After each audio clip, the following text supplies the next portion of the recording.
అత్యాధునిక labs, international collaborations, advanced placements. మీ dream career ని రీచ్ అవ్వడానికి మీ best choice Godavari global university. కొన్ని పాటలు సరదాగా అలా మొదలెట్టాను ప్రయాణం. అంటే దీన్ని కొంచెం సోత్కర్షగా భావించకపోతే చెప్తాను. అంటే మనకంటూ ఒక గుర్తింపు రావాలంటే ముందు కొంత విచిత్రంగా, కొంత వింతగా, కొంత చేసి, అంటే అప్పుడు నేను వచ్చినప్పుడు వేటూరు గారు, సీతారామ శాస్త్రి గారు విజృంభించి రాసిన సమయంలో మన మీద ఒక చిన్న కాంతి కిరణం పడాలి అంటే ఒక విచిత్రంగా రాయాలని చెప్పేసి, గది నిండా కమ్మేసింది మన్మద ధూపం, అది అంబికా దర్బార్ ఆహ్వానం, నిలువెల్లా అల్లేసింది అల్లరి పవనం, అల్లరి మైకం అది చల్లని పోలారు చలి పవనం, నవనవలాడెను జీవంటోన్ల కులికే కన్నె శిల్పం, తలతల మెరిసెను సూపర్ రిల్ల అలకే లేని హంసాతల్పం, నవనవలాడెను జీవంటోన్ల కులికే కన్నె శిల్పం, త్వరపడి తరిమెను టైటాన్ సమయం, తనువుకు తెలిపెను సందేశం, కుణుకే ఆగాలి వణుకే తగ్గాలి కనుకే తాగాలి, 3 రోజెస్ టీ, చందన చీరెను కట్టి బొమ్మన బ్లౌజును చుట్టి కొత్త పెళ్లి కూతురొచ్చి నేడి. ఒక రకంగా మీరు ఇన్ఫిలిం బ్రాండింగ్కి మీరే ఐడియాలు ఇచ్చారు మీ పాట ద్వారా. తర్వాత ఈ మధ్యన ఇన్ని బ్రాండ్లు ఒక పాటలో ఉంటేనండి నాకు తెలిసి అసలు నిర్మాతకి ఎంత డబ్బు వస్తుందో ఈ రోజుల్లో చెప్పలేం. అంటే ఒక గమ్మత్తుగా రాయాలి, మనదంటూ ఒక ప్రత్యేక శైలిని ఏర్పరచుకోవాలనే ఉద్దేశంతో ముందు తొలినాళ్లలో అంటే కొన్ని అలాంటి ప్రయోగాలు చేశాను. తర్వాత నాకు అవకాశాలు వచ్చాయి. అవకాశాలు రావడంతో ఇంకా నన్ను నేను నిరూపించుకోవాలి, పద్ధతిగా నిరూపించుకోవాలి.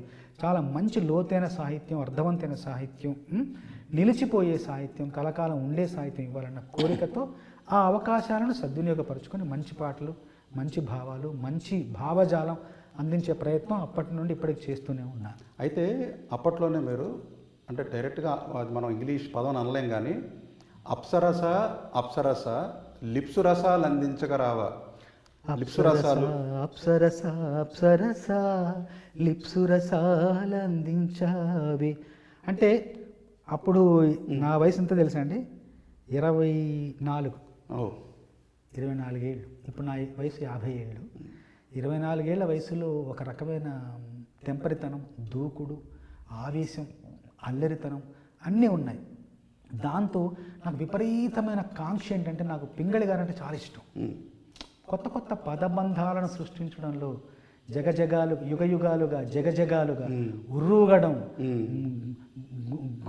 గుమిలే గుంపులుగా కలవడానికి గుమిలే అన్నారు, హలా అన్నారు, డింబక అన్నారు, ఘాటు ప్రేమ అన్నారు, తీవ్ర వీక్షణం అన్నారు, సాంప్రదాయ వలపు పంపిణీ అన్నారు, ప్రేమ యాత్రలు అన్నారు. ఇలాంటి మాటలు, ఇలాంటి పెద్ద మయుడు అతను, చిన్న మయుడు ఇతను, చిన్నమయ అంటాడు, చిన్నమయుడు అంటాడు. ఈ ప్రయోగాలన్నీ చూసి ప్రయోగాల వెనకాల అర్థాన్ని నేను ఆలోచించి గుర్తుపెట్టుకొని, లేదు మనం కూడా అంటే ఎవడూ పుట్టించకపోతే పదాలు ఎలా పడతాయి, వీరతాడు ఎవడేస్తాడని చెప్పేసి అప్సరస లిప్సరస దాంట్లో నాకు మాట రాశాను. ఎంతో చిన్నది అయినా గొప్పది కమ్మని కిశబ్దం అన్నాను. నిశ్శబ్దాన్ని కిశబ్దంగా అన్నాను. తర్వాత వయస్కాంతం అన్నాను, వన్యప్రాసన అన్నాను, ధన్యవాదాలు నా జన్మ ధన్యవాదాలు అన్నాను. ఏం మెత్తని బంగారం ఇది మనసున రేపెను కంగారం, ఏం వన్నెల వయ్యారం ఇక తీయని ప్రేమకు తయ్యారం. కంగారం తయ్యారం అనేవి లేవు. స్టార్ వీరాది వీరుడా, శూరాది శూరుడా, ధీరాది ధీరుడా ఉంది. స్టారాది స్టారుడా, గ్రేటాది గ్రేటుడా, హీరాది హీరుడా లేదు. అప్పుడు స్టారాది స్టారుడా అనగానే కొంత గందరగోళం సృష్టించబడింది. గందరగోళానికి గురయ్యారు అందరూ, ఏంటయ్యా అన్నాం. తర్వాత స్టారాది స్టారుడా, గ్రేటాది గ్రేట్ అని పత్రికల్లో శీర్షికలుగా వచ్చాయి. స్టారాది స్టారుడు, గ్రేటాది గ్రేట్ అని వచ్చింది. ప్రయోగాలు గమ్మత్తుగా అంటే ఏదో ధన్యవాదాలు నా జన్మ ధన్యవాదాలు అన్నాను. అంటే సరిపోవట్లేదు ఆ మాట, ధన్యవాదాలతో ఆ భావం పూర్తవట్లేదు. అందుకోసం భాష ఎప్పుడు అపర్యాప్త సాధనము, అసంపూర్ణ సాధనం భాష అన్నది. ఆలోచన అన్నది వినీలాకాశపు పక్షి, అది మాటల పంజరంలో రెక్క విప్పుతుందో కానీ స్వేచ్ఛగా ఎగరలేదు. కొత్త మాటలు సృష్టించబడాలి. కొత్త అవసరాలు, కొత్త ఆవశ్యకతలు, కొత్త పరికరాలు, కొత్త సాంకేతికత, కొత్త విజ్ఞానం పరిఢవిల్లుతున్నప్పుడు పాత మాటలు పట్టుకొని వేలాడకూడదు. కొత్త మాటలు చేసే దమ్ము ఉంటే చేయాలి, పదబంధాలు సృష్టించాలి. ఇప్పుడు దీంట్లో కంగారం తయ్యారం అన్న పదాలు వాడినప్పుడు హరిశంకర్ గారు ఏమి నవ్వారు, సంతోషపడ్డారు, మురిసిపోయారు. భాషతో మనం ఇప్పుడు పాట అంటే క్రీడ, ఆడుకోవాలి. ఆడుకునే దమ్ము, ఆడుకునే ధైర్యం ఉంటే ఎంత దూరమైనా ఆడుకోవచ్చు. పెద్దవాళ్ళ మార్గాలు వేశారు. కేవలం చూసి సంతోషించిన లొట్టలేసుకోవడం కాకుండా మనం కూడా చేయగలిగింది చేయాలి. దానికి భాష మీద మమకారం ఉండాలి. భాషా శాస్త్రాన్ని అధ్యయనం చేయాలి. మీరు నమ్ముతారో లేదో 18 నిఘంటువులు నా సెల్ ఫోన్లో ఉన్నాయి. సెల్ ఫోన్లో 18 నిఘంటువులు, మొత్తం పదాల గురించి రోజు శోధనే నాది.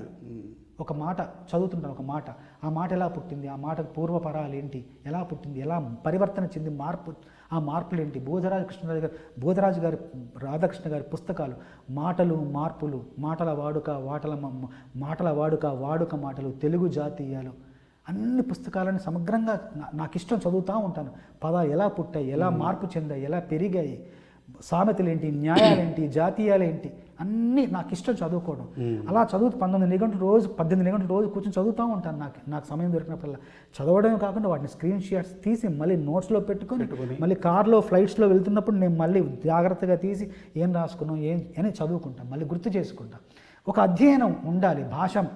అప్పుడు పదాల ప్రయోగం, పదాల సృష్టి గురించి మనకు ఒక అవగాహన ఉంటుంది. ఎలా సృష్టించాలనేది ఒక ఇష్టం ఏర్పడుతుంది.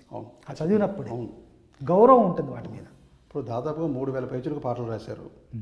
ఇందులో మీకు చాలా ఎక్కువ సమయం తీసుకున్న పాట, అంటే రాయటానికి తెమలకుండా చాలా ఎక్కువ సమయం తీసుకున్న పాట, అంటే చాలా ఉండొచ్చు కానీ కొన్ని ఉండొచ్చు, ఒక్కటి చెప్పండి చాలు. చాలా సమయం తీసుకున్న పాట గుడుంబా శంకర్ల పాట.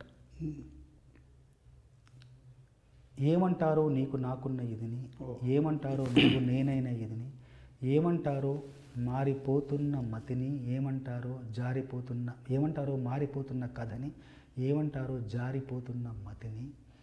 ఆ పాట చాలా రోజులు పట్టింది, 30-35 రోజులు పట్టింది నాకు. దాంట్లో చరణంలో రాశాను, ఎందుకంటే ఆ సందర్భం విచిత్రంగా ఉంటుంది, కొత్తగా ఉంటుంది. దాన్ని పాటలో చెప్పడం, ఆ పాట చెబుతున్నప్పుడు ఆ సందర్భం గుర్తు రాకుండా ఉంటూనే పాట అందంగా ఉండాలి. మళ్ళీ ఆ సందర్భానికి ఆ పాట వింటున్నప్పుడు ఆ సందర్భానికి తగినట్టుగా ఉండాలి. ఎదురుగా వెలుగుతున్న నీడని,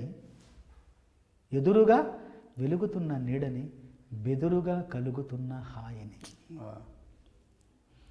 తనువున తొణుకుతున్న చురుకుని, మనసున ముసురుకున్న చెమటని. ఇష్ట కష్టాలని ఇప్పుడు ఏమంటారు, అష్ట కష్టాలని ప్రయోగం. అవసరం ఏర్పడింది. భాష అపర్యాప్త సాధనం అన్నాను. దాన్ని పట్టుకొని దాన్ని ఇంకా పూర్ణం చేయడం కోసం ఇష్ట కష్టాలని ఇప్పుడు ఏమంటారు, ఈ మోహమాటాలని మరి ఏమంటారు, మొహమాటం కాదు, మోహమాటాలని ఏమంటారు, స్వల్ప భారాలని ఇప్పుడు ఏమంటారు, సమీప దూరాలని అసలు ఏమంటారు, జారే నింగిని దొరలాంటి దొంగని ఏమంటారు, పాడే కొంగుని పరిమళించే రంగుని ఏమంటారు, జాబిలై తళుకుమన్న చుక్కని, దేవుడై ఎదుగుతున్న భక్తుని ఏమంటారు, పాతలో కొత్తని ఏమంటారు, పోట్లాటలో శాంతిని ఏమంటారు, తప్పులో ఒప్పుని ఏమంటారు, గత జన్మలో అప్పుని ఏమంటారు, అప్పుని ఏమంటారు. ఈ పాట రాయడానికి 35 రోజులు పట్టింది. పవన్ కళ్యాణ్ గారు పిలిచి పాట రాయమన్నారు. చాలా బిజీగా ఉండేవాను నేను. అప్పుడు అన్నారు, నన్ను ఒక జోక్ చేశారు నా మీద పవన్ గారు. ఏమన్నారంటే, ఎన్ని రోజులు పడుతుందండి పాట రాయడానికి అంటే, ఒక రోజులో రాసేస్తాను సార్ అన్న. అదే ఆ ఒకరోజు ఎప్పుడు వస్తుంది అన్న. నిజంగా నాకు తెలియదు ఎప్పుడు వస్తుందో, వరుసపెట్టి రాస్తూ పోవడం తెలియదు కదా. తర్వాత అలా రాస్తున్నప్పుడు ఒక రోజు వచ్చింది, కానీ ఒక రోజులో తెమల్లా పాట 30-30 రోజులు పట్టింది. ఇదిగో రాస్తున్నాను, అదిగో రాస్తున్నాను, పల్లవేం సార్, చరణం ఏం సార్, మళ్ళీ రాస్తున్నాను సార్, నాకే నచ్చలేదు. ఇలా రకరకాల కారణాలతో 30 రోజుల తర్వాత తీసుకెళ్ళాను. అదృష్టం ఏంటంటే ఆ పాట లిప్ లేదు దానికి, అమౌంట్ ఇలా తీసాను. దాంతో వాళ్ళు ముందు మేము తీసేస్తామని, తర్వాత మీరు రాసేయండి అన్నారు. రాసిన తర్వాత తీసుకెళ్ళి చూస్తే అట్లా ఆ చిత్రీకరణకు అలాగా సరిపోయింది, అలా సరిపోయింది పాట అంతా. అంటే మనకున్న కాంక్ష అది, మనకున్న దాని మీద మక్కువ అది అలాగా ఆ పాటకి సరిపోయేలాగా అతికింది. అదొక అనుభవం అంతే. ఇవన్నీ కూడా